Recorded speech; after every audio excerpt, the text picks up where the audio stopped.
Old problems, new platform. Don't eat, you don't deserve it. Not losing weight fast enough. I have to be perfect. I want to see bones. Starve. My name is Kelly Martinick. I'm a senior in the Flex program, and I have spent the last almost year researching pro-anorexia blogs and websites for my senior research paper and now my big board project. Today, I would like to talk to you, I would like to mainly to educate you about what is pro-ana or pro-anorexia, the impacts and the history of these blogs, and then the complications with them and censorship, and then finally possible solutions. So pro-eating disorder sites, which are self-dubbed pro-ana for pro-anorexia or pro-mia for pro-bulimia, encourage destructive behaviors by presenting eating disorders as a lifestyle choice and as glamorous or trendy.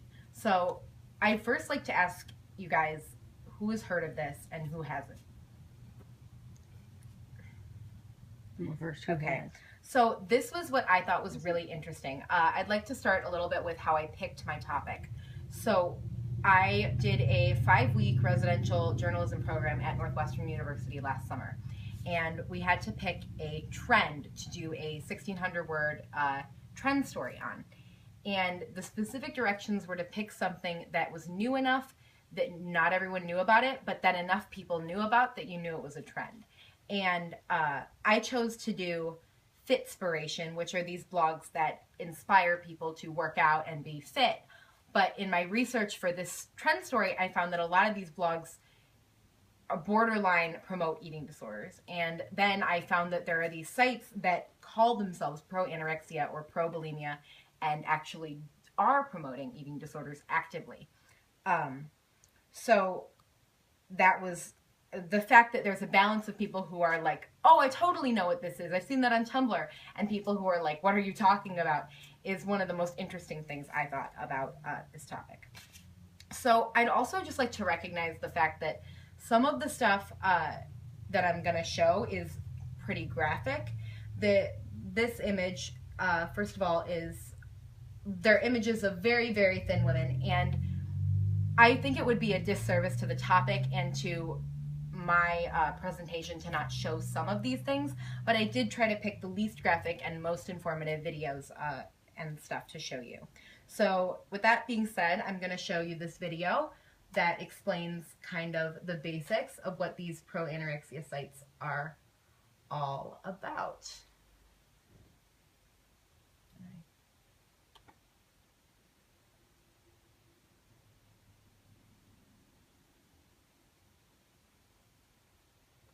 Should load.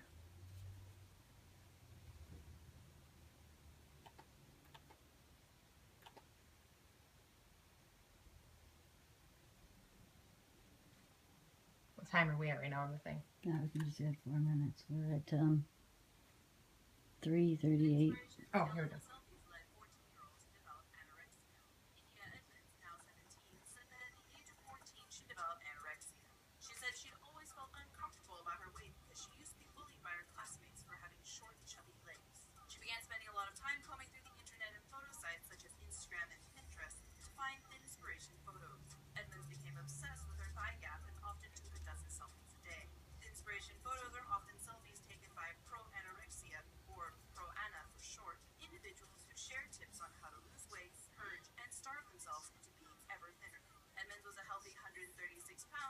She was finally hospitalized for her eating disorder 6 months later. She barely weighed 84 pounds. During the first 3 months of her 7-month hospital stay, Edmonds was force-fed through a tube, while doctors and family tried to convince the teenager that she had to eat or she'd die.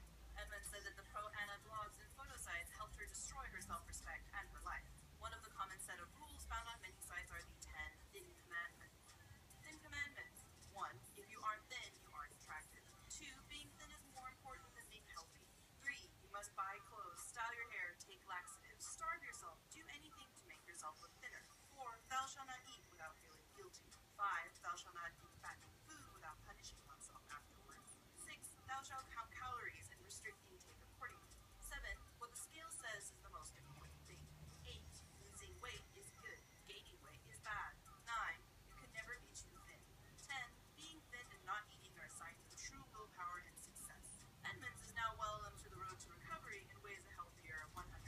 didn't realize they could die Instagram with announced a a kid. ban on users who promoted anorexia or other eating disorders. Some countries, such as Italy, have even considered criminalizing Don't realize pro-anorexia it. and writers. No, they do. And finally, England voted with receipt. Some of it.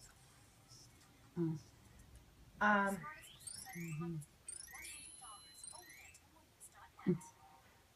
So, this video is a really good example of some of the characteristics of these blogs, but as it said, and I just want to re-emphasize, looking at a blog or a website isn't going to give you an eating disorder.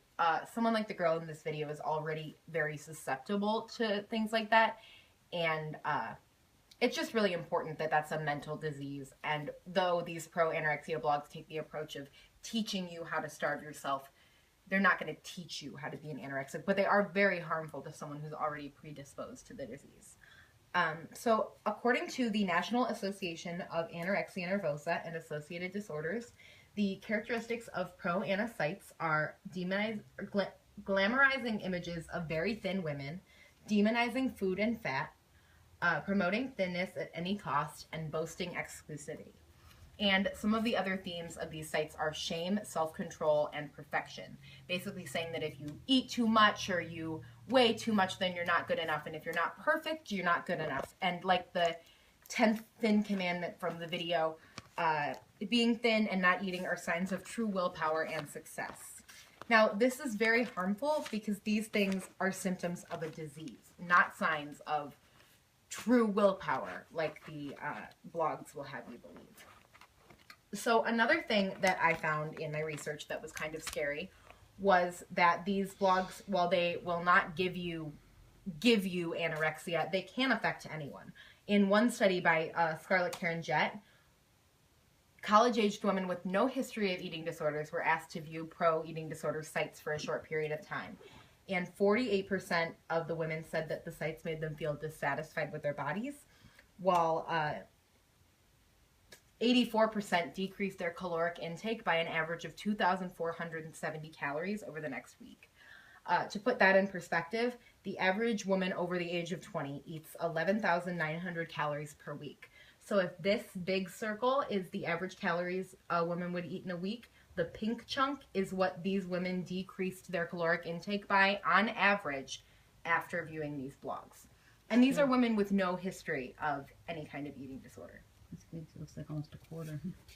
So the next thing I want to talk about is how these sites came to be. But it's important, as I found in my research, to recognize that tip sharing among anorexics didn't start with the internet. According to Partners in Illness, which is a 2002 article from the American Psychological Association, anorexics in inpatient clinics where they're sent to recover and to put weight back on have been sharing tips and even competing to maintain the lowest weight in their ward for as long as these clinics have existed. So it's pretty obvious that this problem existed without any help, but the internet provided the perfect platform to amplify it. Oh, we still have to edit this history slide. But, so in 1998, I'm going to say, pro-ana sites were profiled for the first time on the Oprah Winfrey Show. And in the year after these profiles began, the rate of appearance of these sites increased by 470%. So in 2001, Yahoo, which was the internet provider that at the time was hosting the most pro-ana sites, shut down 115 sites in 5 days in July of 2001. But the result of this was just that the movement went underground. These pro-ana sites moved to private web portals because the larger ones like Yahoo and MSN were shutting them down. And from 2000 to 2009, while these sites were kind of gaining traction, the number of people hospitalized for eating disorders increased by 24%. Okay, so then in 2006, Twitter's launched, and in 2007, Tumblr's launched. So in 2008, people are kind of just figuring out social media. For a movement that had survived essentially for 10 years in the basement of the internet, this popularization of social media provided the perfect platform for them to go mainstream. So in 2008, BBC estimated that there were 500 pro-ana sites on the internet. Keep that number in your mind for a sec. In 2013, so today, SimilarWeb did a study that estimated that there are over 200,000 blogs on Tumblr that use language related to self-harm and eating disorders. And that's just on Tumblr. Compared to 500 sites that they estimated in 2008, it's grown a lot. It's really, really become a bigger problem. So I'd like to talk first about what has already been done. Tumblr and Pinterest have strict content guidelines against language that actively promotes self-harm and eating disorders. And Instagram bans content related to eating disorders. But what they do is you get this little trigger warning. So if I was to search pro-anorexia on Tumblr, or pro-Ana, this little warning pops up, and it essentially says, everything okay? And somewhere in here it says, eating disorders are not a lifestyle choice. If someone you love or you are suffering from an eating disorder, please call these numbers. They give you numbers and websites for counseling. But right under this big button that says go back, there's a little link that says view search results. So it's not that hard to get around. They provide the warning, but if you're searching for pro-Ana on Tumblr, the odds are you already know what you're going to find. So the next natural question in my research was, why can't we just take these sites down? And it turns out there are 3 big reasons we can't just remove them from the internet. The first one is that they're actually pretty difficult to identify. The study that estimated that there are 200,000 pro-eating disorder and self-harm blogs on the internet used well-known tags that are obviously related to self-harm and eating disorders. So pro-Ana or lose weight, and that's how they got this number. But the people who did the study admitted that if they'd included the less obviously related tags or the purposely misspelled tags that these sites use to get around trigger warnings, like thinspo with a Y or loose weight with 2 O's, the number would have been so much higher than 200,000. So they're difficult to identify. And the second reason is site traffic. Michael Hayward, who's the co-founder of the app Whisper, said that social media sites are not willing to do anything that even remotely alienates a small amount of their audience or that's going to affect their daily numbers. And site traffic is essentially how websites like Tumblr make money. So that one is just kind of about the bottom line financially. So we have site traffic, difficult to identify, and the third reason, the biggest one, is the First Amendment. Americans are really reluctant to do anything that even remotely challenges anyone's right to free speech. In 2006, when Australia criminalized pro-suicide websites, there was a whole debate over whether or not this infringed on citizens' rights to free speech.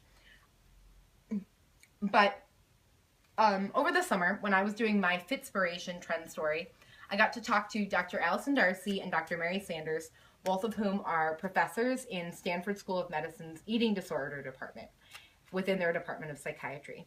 So I was talking to Dr. Darcy about whether or not she thinks they could censor harmful Fitspo on the internet that actually is harmful and dangerous. And she said no, because she didn't think there was enough research out there to justify censorship. But then I asked her about the pro-anorexia sites, pro-Ana, and she said this, and I want to share the exact quote with you because I think it was really, really powerful, and it's the same case that that I would make. She said that the pro-anorexia sites are different because they're very intentionally encouraging behaviors that end in death. And she went on to say that's a much easier case for censorship. So in my paper, my thesis was basically that pro-eating disorder sites use the internet as a means of encouraging destructive behaviors, but the other half of my thesis was that the internet could also be a platform for solving this problem. So I want to talk now about a couple of solutions to this. The first one is to change the way we talk about eating disorders. They shouldn't be viewed as glamorous, and unhealthy anorexic calorie restriction shouldn't be viewed as a form of superior self-control. There's a quote from the Social Issues Resources Center that says, "Society's association of fat with laziness and thinness with strength and morality is what encourages these sites illusions of superiority and exclusivity. So basically they're saying that mainstream society is encouraging these blogs to say these things. One of the ways we can start to fix the way that mainstream society plays a part in these blogs is to change what we put out there. Most of these blogs, actually, their photos will come from model portfolios. So there's actually a law in Israel that if you don't meet a certain body mass index, so if you're categorized as underweight or malnourished, you can't model in Israel. And also in Australia, for their fashion week, they use athletes instead of models in an effort to project a healthier body image rather than just a super thin ideal. This we can also Victoria's Secret is going towards sports now. yeah, we can also change the way that we talk about eating disorders by refraining from reporting very, very specific details. Just like how they won't report the very grisly details of murders to not encourage copycats. When they report specific numbers like how much an anorexic weighed or how much they ate when they were hospitalized, they give people with anorexia numbers to use as goals and encouragement in their disease. So the next solution is to teach people to associate health with balance and not with thinness. And there's a quote from Mary Sanders at Stanford that says, "True health is all about balance. What I tend to see on a lot of these sites is promoting extremes, not balance. Anytime anybody pushes themselves to extremes, it'll eventually backfire." And she's just talking about how, you know, these very, very extreme, you know, starving yourself, how unhealthy this really is. And the last solution is to use the internet as a means of reaching out to sufferers. And anorexia and bulimia are diseases that are a lot about lies and secrecy and keeping it from people. And these people on these websites are reaching out to someone on the internet. And I think that eventually we could use that as a means of reaching them for and offering treatment. So the last thing I want to talk about is my community outreach. I have been speaking with Julie LeBurn, who's the assistant principal at Pierce Elementary, which is where I went. I wanted to keep the tone of my community outreach a lot lighter because I wanted to target younger girls. So Pierce has this club called Girls on the Run, and they meet after school. And I'm planning on going and talking to them about body image and body positivity and doing an activity where we make these mirrors. And this is an activity that I did in elementary school. Make mirrors, and the circle mirror is your face, and then you decorate around it to make it look like yourself. And I want to do that to give them a tangible piece of something to go home and remember what we talked about. And I just think that starting young and talking about body positivity is a way to, for me, individually, to impact what's a much bigger problem. So if you have any questions, I will take them now. Thank you so much.